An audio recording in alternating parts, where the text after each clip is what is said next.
Last Wednesday was Veterans Day, a day that honors all who have served in the military. With patriotism running high, Kylie spoke with veterans and school administration to learn more about the importance of the Pledge of Allegiance. The Pledge of Allegiance was written in 1892 by Socialist Minister Francis Bellamy. There have been slight changes and additions to the pledge. However, the same ideas that have been represented for the past century are still recited today. Yet, over the years, there seems to be a lack of participation and enthusiasm for the pledge, especially by the youth. In some cases, it goes further than just a lack of participation. In one instance, at the Hillsborough Community College in Tampa, Florida, an advisory council made up of students, faculty, and staff voted to remove the pledge from their meetings. However, not all have forgotten the importance of appreciation for veterans and their service. The One Nation Under God breakfast was held last Monday here in Coppell to honor the veterans and first responders that have come before them.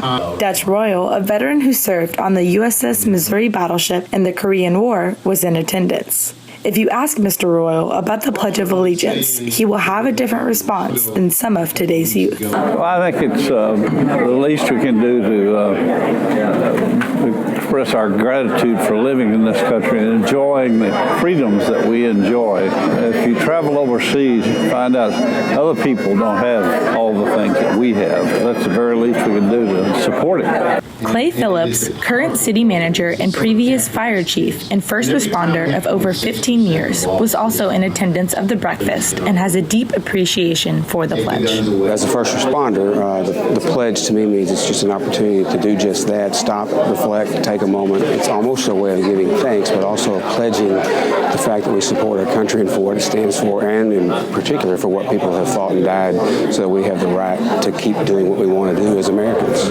It takes all of a minute, maybe if that, so surely we can stop long enough and render the respect that's necessary to remember where we live and what that means to us.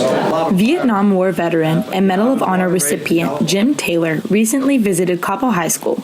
Having served our nation, Mr. Taylor also takes pride in his country and in the pledge. If you are an American and you are enjoying the freedoms that we enjoy, being an American, and you have the right to life, liberty, and the pursuit of happiness, don't be bashful.